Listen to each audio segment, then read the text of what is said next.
मंदिर ने अरे वो कौन है हर्ष मंदर? ये ऐसा हर्ष मंदर मैंने जीवन में बहुत देखा। ऐसा हर्ष मंदर वो व्यक्ति ने असम में आके एनआरसी को बर्बाद किया। अगर मैं रहता था ना, ये हर्ष मंदर को मैं सिखा देता था। अभी भी वो मेरा ऊपर केस दिया है ना, तो आप देखिए हर्ष मंदर का ऊपर कितना केस गिरेगा। कम से कम 100 केस उनका ऊपर पड़ेगा, इसलिए मेरा पास मेटेरियल है केस देने के उनका ऊपर। पोर्टल खुलिब काम करी আছে, এইটো বহুত ডাঙৰ কাম হয়, লাহে লাহে কৰি আছে, খুলি দিব। হৰ্ষ মন্দৰে হিমন্ত বিশ্ব শৰ্মাক খুচিছেতো, গতিকে উত্তৰটো পাই যাব। ভাবিছে যে এনেকে চলি আছে, মোক খুচিছেতো, মই যেতিয়া খুচিম তেতিয়া গম পাব। খুমটাইতো বেলেগ কোনো টিকেট খোজা মানুহ নাই আৰু কোন আছে? দেৰগাঁৱৰ ইংগিত মই এতিয়া কেনেকে দিওঁ? কাৰণ দেৰগাঁৱততো ইংগিত দিবলগীয়া মানুহে নাই আমাৰ। কোনোবা নতুন আহিব লাগিব, আৰু য'ত নতুন আহিব তাত পাৰ্টীয়ে বহুত বিচাৰ বিবেচনা কৰিব লাগিব।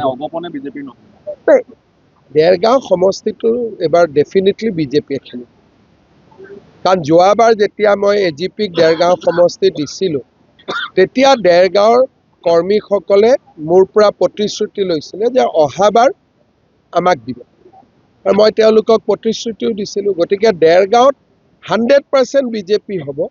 এজিপিয়ে যদি বন্ধুত্বমূলক খেলে আমি বেয়া নাপাওঁ। নাই, মুখটো নতুনেই হ'ব, দেৰগাঁৱততো কোনো MLA নাই। দেৰগাঁৱত MLA নহ'লেতো মুখখন নতুনেই আহিব। থাকিব, এজিপিৰো থাকিব, বিজেপিৰো থাকিব, কিন্তু দেৰগাঁও সমষ্টিত বিজেপিক মই যোৱাবাৰে প্ৰতিশ্ৰুতি দি থৈছিলোঁ, দেৰগাঁৱত ডেফিনেটলি বিজেপিয়ে খেলিব।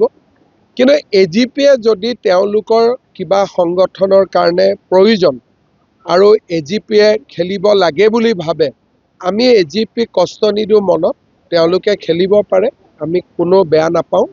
আমাৰ মিলা মিছা যেনেকৈ আছে তেনেকেই থাকিব। আমি কোনো ক্ষেত্ৰতে এইটো বেয়া বুলি নলওঁ। কেতিয়াবা হয়, বন্ধুত্বমূলক ফাইটটো হয়।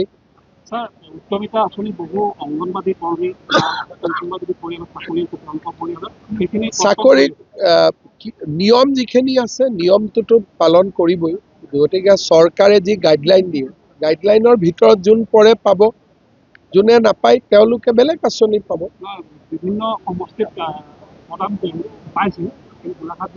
মই নাজানো, কিন্তু মোৰ মতেদি যে যিটো চৰকাৰে নিয়ম বনাই দিছে, নিয়ম মতে যোনে পাব লাগে পাইছে, আৰু নিয়মৰ থাকি যদি কোনোবাই পোৱা নাই বিধায়কক লগ কৰিলে হৈ যাব।